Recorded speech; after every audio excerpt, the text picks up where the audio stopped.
So, give us the title of this painting. The title of this painting, it took me a while to kind of like really break down what the title, how I was going to come up with the title. The first title or the first subject that I came up with as far as creating this painting is I wanted to name it Black Monopoly, but I kind of figured like, I don't know, I wanted to be a little different, so I just flipped the wording and named it Monopoly Black. And the reason why I named it Monopoly Black, right, is because everybody know about the Monopoly game. Growing up in the streets, growing up as a young kid, that was one of the most famous games that I used to play when I was either in group homes, I don't think jails, but it's a lot of juvenile facilities I was in, they had that game. And when I began to create this painting, as far as creating this painting on how I visualize my coming up or my environment, I kind of tied the Monopoly into with it, because when you really play that game, it's a lot of strategies in that game that really that you really experience in real life, you know, as far as business wise, housing, going to jail, getting out of jail. It's just a lot in dealing with the money, the financial side of it, hustling, saving money, buying properties. And so what I did, I switched it, because like I said, even when you're rolling the dice, when you roll the dice, you're taking a chance on bettering your life or losing. And that's something that I wanted to tie into this painting, because my experience being in my environment growing up, the Monopoly game is like a strategy that I use in real life, and some of the things that game, the blueprint of that game is sort of like real life, you know. Right. How long did it take to complete this painting? It took about 2.5 months to really like do everything, really like the blueprint on how I was going to strategize with the painting. If you really take a look at the painting and kind of like see how the painting really is designed, it's really giving the life of everybody. You see what I'm saying? And one of the reasons why I really wanted to create this painting, right? I wanted to create this painting because I feel like this painting is one of my classics, because it really gives the picture of you can choose whatever lifestyle you want, and that's what this picture represents. It's like you can be a gangbanger, a robber, a murderer, a pimp, player, hustler, you know, a bitch, a whore, a crackhead, or you could die, be in the penitentiary the rest of your life.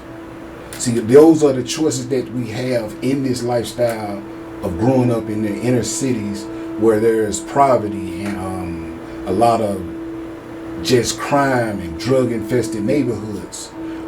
In saying that this picture represent for the people that don't died in the streets.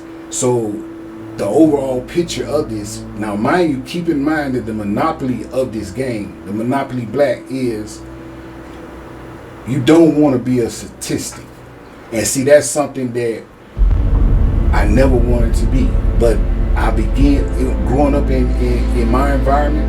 A lot of times I was the statistic. I was in jail. I became homeless. You know, I started doing drugs. I started doing a lot of things that went against what my goals and dreams and desires was. And the only thing, even death, I experienced the spiritual death, the emotional death. The only death that I really didn't experience was the physical death. So in this painting, like I said, creating this painting, it took a lot of brainstorming, a lot of ways I'm striving to speak to the world through this painting. So like I said, it took anywhere from 8 to maybe 10 weeks to create it. what was your favorite part in the painting? Creating? To be honest, the favorite part of this painting was, let me see. I guess the favorite part was tying the Monopoly game into the painting, because when you look at the painting, it gives it it got a lot of gems in it. It got a message. It got even with the little Monopoly white man that's in there. With him, if you can see the guy rolling the dice and the Monopoly man like jumping out the way, and then what that is saying in that picture is like, it's like this environment, the lifestyle of the streets has taken over, even in this day and time. If you look at where we're at, see, this painting would represent back in the early 90s. You see what I'm saying? So it's not a up-to-date painting. So I mean, you know, it's like it's back in the 90s, early 90s painting that I wanted to capture. But even this painting represent today, but what's different now is the internet made the game, the dope game or the street life more visual. It's like on a triple beam, you can see it close hand because everybody got cameras. So you see the gang banging, the robbing, the stealing, the fighting, the drugs, the murdering, everything that you want to see that was happening back in the early 90s, me coming up, is happening today. But I think today what makes it more, I guess, more aggressive or more aggravated is the music. The music has, because back when I was coming up, it wasn't many rappers back then.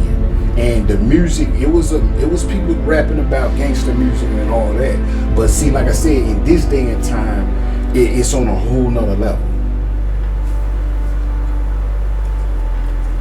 All right, and how was it going back to that era to create this painting? You know what I'm saying? Did you have like thoughts about when you was growing up and things you would have did different, or was it just expressing what your visual that you seen as you was growing up? Well, it was all of that.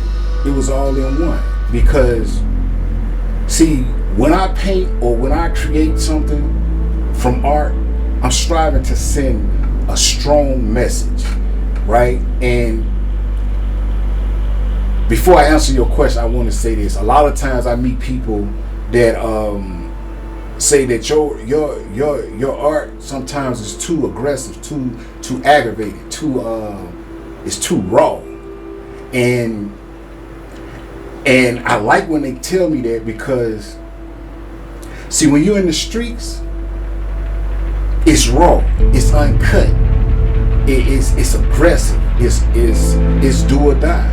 And I don't want to spare nobody that either read my books or my art or study my art or to study the person or my lifestyle. I want to give it to them raw and cut. So when they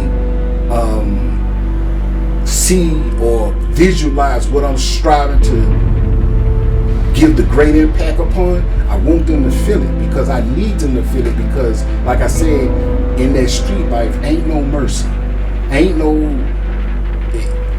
trust me, it's a lot of people that don't die. There's people in the penitentiary right now getting tortured, wishing that they never committed a crime, and their family members don't even know that they're being tortured in the penitentiary jails and institutions, because like I said, in that lifestyle of the streets, ain't no mercy.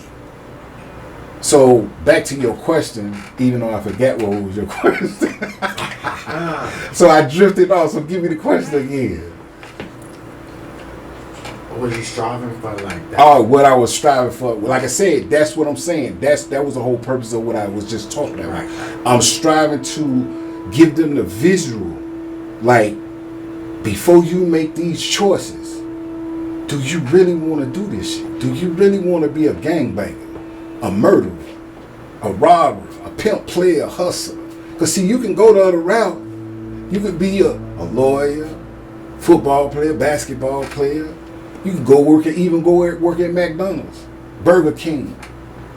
Or do you really want to be a gangster, a gangbanger, drive-by shooting guns? Shoot, do you really want to pull out a gun and shoot at somebody? Do you really want to do that? And the reason why I'm saying that is because, like I said, when I was in jail, around real killers, I seen killers. There was killers on the streets that came to jail. They was bitches, whores. So that's the message. And me traveling back in time and creating this painting, right? There's always emotions when I'm traveling back in time, because I look at me. I look at the reflection of all the dumb shit I did, all the mistakes, all the coulda, shoulda, wouldas, all the why you do that. So like I said, going back in time. But see, when I'm traveling back in time, as I'm traveling, I'm visualizing in my head the artistic of it. So I'm like, traveling back in time is where I'm pulling from the past and bringing it to the future to like to paint it with paint, to let you see this is the world that I come from.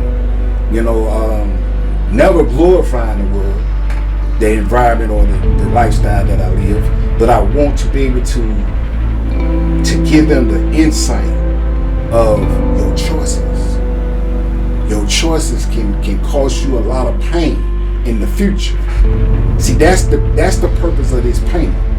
Your choices that you make today in your life, whoever you are listening to this message, the choices that you make today can hurt you in the future, or it can make you, the choices you make today can make you a better person. But you gotta be wise to know what choices to make.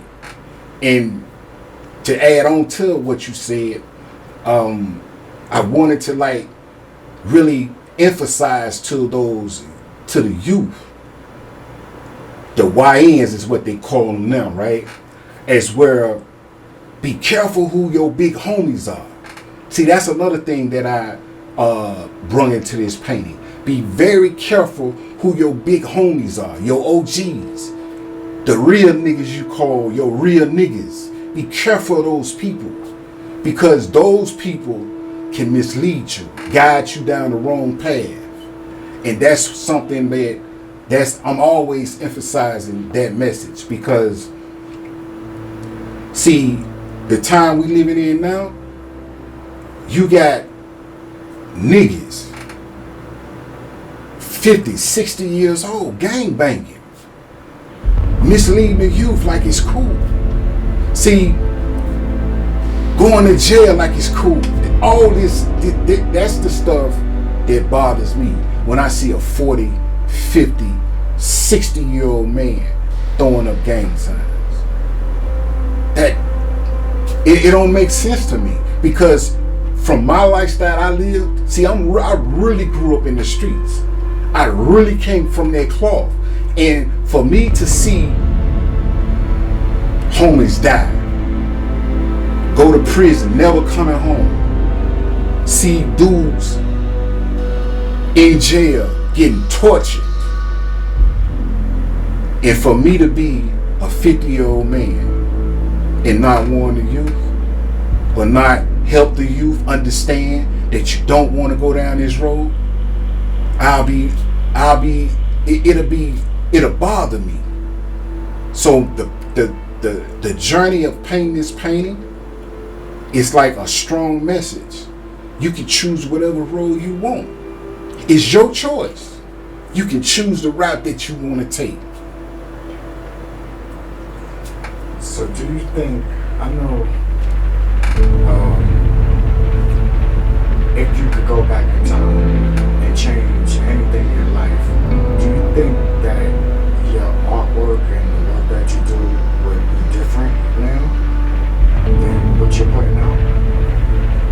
If I can go back in time and change it. If you changed anything. No, I wouldn't change nothing in my life. Right. I'm going to tell you why. Because if I went back in time and changed something, I may not be here.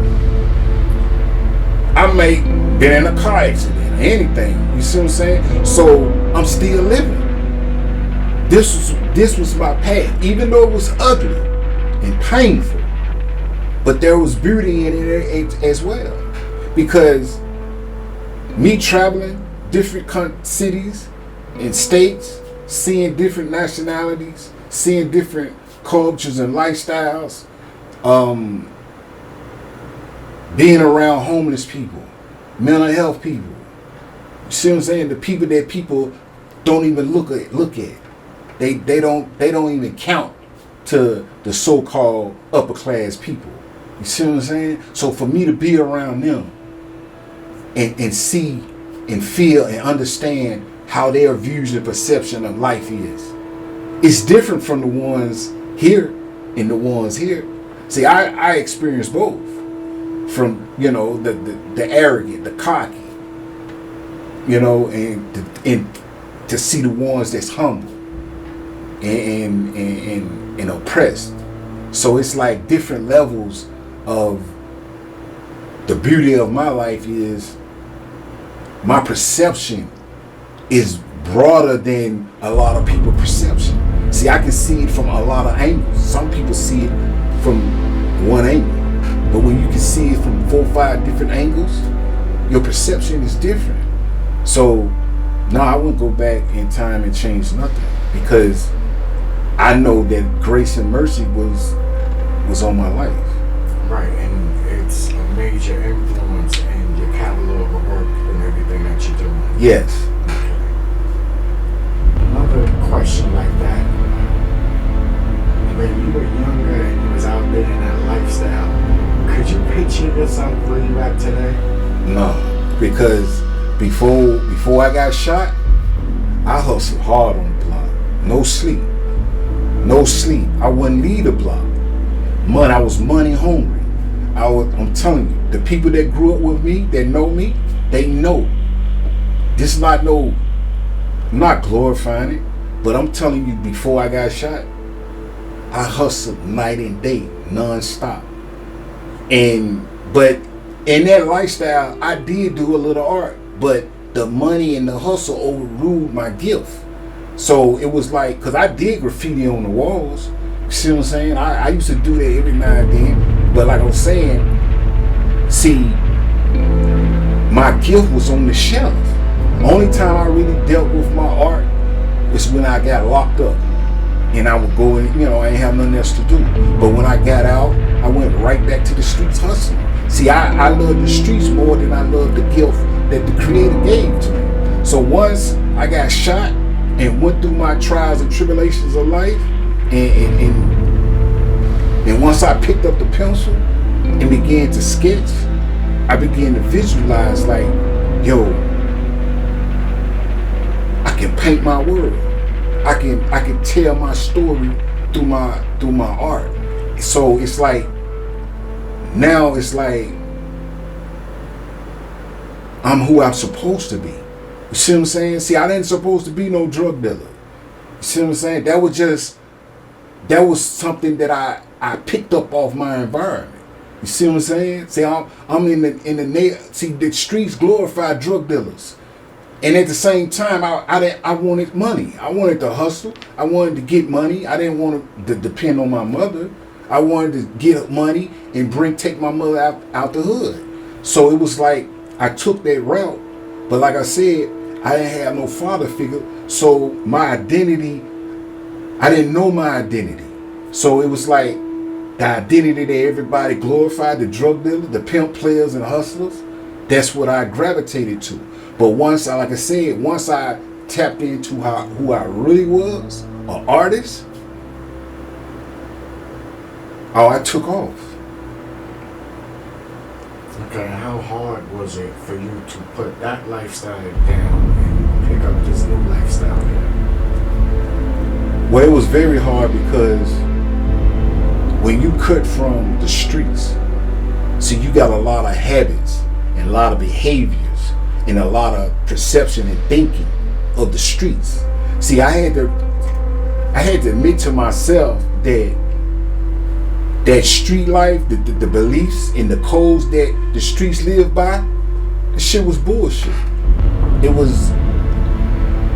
wasn't what I thought life was. You understand? It wasn't what the streets was compared to when I came out the streets and I seen other parts of the world, other lifestyles and things like that. I was in a maze, bro. It was like a mousetrap. You know what I'm saying? Like you can get killed. You understand? It was like suicide to my own self. Cause growing up, I stayed locked up, stayed shooting at people, people shooting at me. I'm selling dope, got money, all this money. I'm paranoid, don't know where to put it because I'm scared somebody might find it. Hiding drugs. See what I'm saying? Always on the lookout. The police, the niggas around you, the robbers, the bitches, the whores. All this, it was too much. When I came out and began to experience real life, like to watch TV and peace. I ain't worried about nobody kicking in my door. Warrants. When I was in the streets, I had always on the run. Warrants. Kept warrants. Kept in jail, making bond. Calling home collect. Locked up. Sleeping in a cell with a stranger. With a stranger. Somebody I don't even know. The commode right there. You understand what I'm saying? No privacy. Yeah. Right. No privacy at all. I always wanted that, bro. Just to be free. I just wanted to be free. So when you go out, because you go out and you speak to the youth and you speak to, the younger generation and the older generation, what is the biggest takeaway that you give them? Well, the biggest takeaway I give them my truth. I let them know, regardless of how they look at me, what they think about me, I give them the blueprint. I give you the blueprint, the code. The streets, that ain't it. You can take my message and use it, or you can ignore it and pay the consequences. I get a lot of it's different. It's different. It's different. A lot of it's so much I get from when I share my story or give my world to somebody else. Is where I just want them to know, like,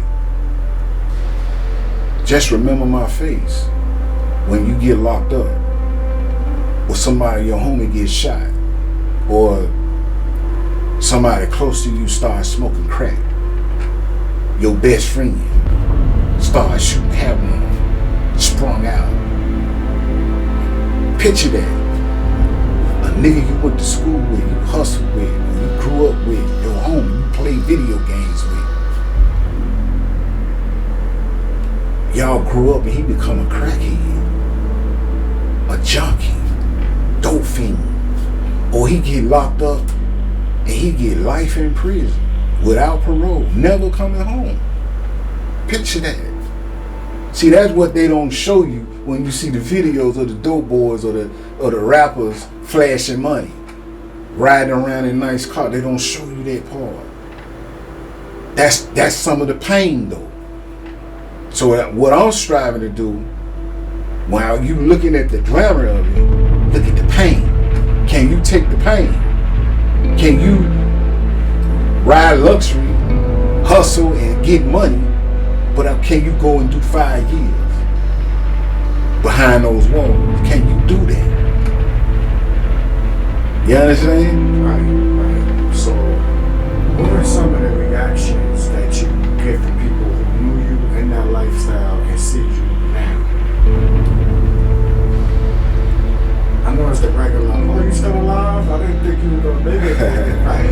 Well, I mean, a lot of them say I inspired them. A lot of them. And a lot of them, A lot of them, they don't even talk to me anymore. Because like I said, a lot of them, the only type of relationship we had was the street life.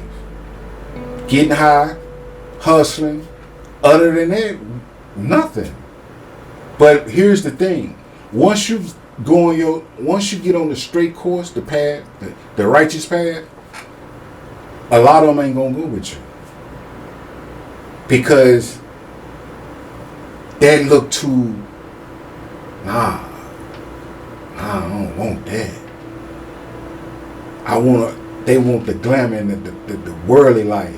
See, I'm not in the worldly life no more. That worldly life, I'm in it, but I'm not of it. You see what I'm saying? I'm not chasing material things like I used to. You know, it's like back, if you look at the old days in the Bibles and the Qurans, that's what that is. The name brands. That's idol worshiping. I got on a $300 name brand shirt. So I'm boasting about that. You understand? So the shirt gave you confidence. See, I got confidence without the shirt. You see what I'm saying? And that was going to be my next question. Like, what are the feelings that come over you in this lifestyle compared to the previous lifestyles? I know drugs played a lot in the emotions and, like your mental, but what is the feeling that you get when you go out there and you tell your story and you inspire other people? What is the feelings I get when I tell my story? I mean, it's a natural high, you know.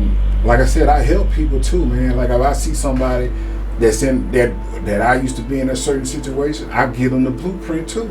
Not just the youth, the homeless people, the people that's on drugs. Bro, you ain't got to be like that. I already did that for you. I suffered hard. So I'm going to tell you what happened to me. Matter, yeah, I'm going to show you my mug shots. Because it used to be times I used to tell people my story, they didn't believe me. They thought I was just exaggerating until I showed them my pictures, my mug shots. Like, this is not no game, yo. This is something real. I'm trying to get a message to you. I'm trying to help you see that your condition can change. You know, I got family members that suffer on drugs. You know, and I pray for them every night. And I strive real hard to motivate them. I strive real hard to be the example. See, you see the blueprint live. You see the blueprint. I'm the live. You ain't gonna get my blueprint that I'm leaving behind. You can't get no better than that. You can't say that you ain't got no excuses, yo. You don't. When you look at my life, what I've been through, what happened to me, you can't say that. You can't have no excuse. Just know that. So, can you name a few people who believed in you when you didn't even believe in yourself? And what would you tell them today? Well, my mother believed. You know, sometimes, you know, like even some of my family members, you know, like when you're on drugs, man, people lose hope. When motherfuckers see you out there fucked up on them drugs, like gone, I'm talking about gone. Man, it is hard for motherfuckers to say they believe in you. Right, well, I know it was somebody who never gave up. Well, it was me. I didn't. Yourself. Well, I believe my brother, because like I said, once you know how a person used to be before something happened to them, you know that there's a spark somewhere in you that can spark that passion again. You understand what I'm saying? Because see, like I said, everybody don't be a dope fiend or a junkie, crackhead, or whatever you want to call it. Like when you on them drug, bro, people like, man, people look at you like you gone. Ain't no coming back from it. And I know some people never came back from once they started using. You see what I'm saying? Like I don't see drug addicts when I was in my teens. I'm 50 now. They still doing the same thing. So some people just go on that path and they just tough it out. But for me, when I was out there, see, I knew for a fact, yo, I had another identity, even though it was a drug dealer. But I knew what it was like to have respect and to hold my head up. You see what I'm saying? I knew what that shit felt like. And me being on drugs, I had lost that respect.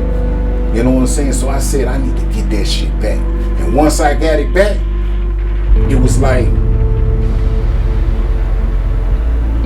that would inspire others. Right. And it was a two-part question. What would you say to them today for not giving up on you? Well, I mean, the ones who didn't give up on me, I look at it like, words can't express that, man. It's like, that's unconditional love. Because like I said, not just on the using drug level, you can lose your job, you can get locked up, you can lose your home. You will see what and who people are, bro. You will see who they really are. You understand? You will see who really fuck with you when you fucked up. And see me coming out of that pain and that suffering that I went through. See, that changed your perception of people. That make you look at people. You just know that you just can't say you love me. You see what I'm saying? You can't just say that shit to me. Because I look at your actions, your deeds. I look at what you do and say. And what you ain't saying. Alright, and on a lighter note, we're gonna pivot back to Predominantly Black. Alright. How many Easter eggs did you include in this painting? Easter eggs? Yeah. What you mean by that? Like the people in the window that... Oh, the smokers. Right. Monopoly board is another one. You know what I'm saying? There's little Easter eggs that's inside of there, but... Well, I put the people that using drugs in those windows because that is the truth. See, why everybody looking at the pimp players and hustlers and the drug dealers and the gang bangers and the lifestyle of the streets. See, it's some people behind the scenes suffering. People, grandmothers, aunties, mothers, uncles, daddies, that's suffering behind the scene of the drug dealer and the lifestyle. See, why you see the dope boys in the club hustling and making money, throwing money, making it rain and popping champagne bottles and things like that. See, that's a lot of behind the scenes suffering of somebody's family members. You see what I'm saying? Right. That's a lot of that. You know what I'm saying? You stepping on. See, that's one thing I learned about the lifestyle, man. It cuts like a double-edged sword. You see what I'm saying? It cut both ways. You see what I'm saying? It cut this way. You can be a drug dealer and lose your life. You can go to prison. You can get shot, paralyzed the rest of your life. You see what I'm saying? Like me, you get shot, lose your eye.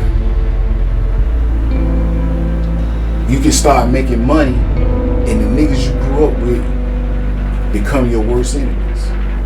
Or on the flip side of that, the double-edged sword, right? You got families suffering. Kids suffering because they mothers and daddies sprung out. The kid hungry. In foster care. Living with their grandmothers. Living in strange places. getting molested. All these things is happening while the mother and dad somewhere sprung out. But you see the glamour of it, the dope boy riding around on big rims, jumping out, flexing, showing his money, in the neighborhoods glorifying. But somebody, family members suffering. You see what I'm saying? Targets on your back too, because if they can't get to you, sometimes those are the quickest way to get at you. Yes. So with that, man, I just wanted to kind of break down the picture. Hope they all enjoy the painting, the message in the painting. Other than that, I got books, W.B.C books, available on Amazon. Y'all can check those books out.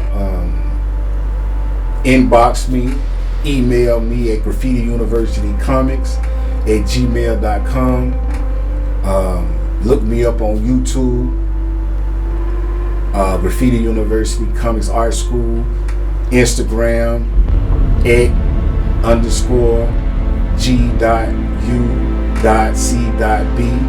and Instagram North Park Comic Book Series. No, North Park Comic Books, and Facebook, One Eye Television, and what else?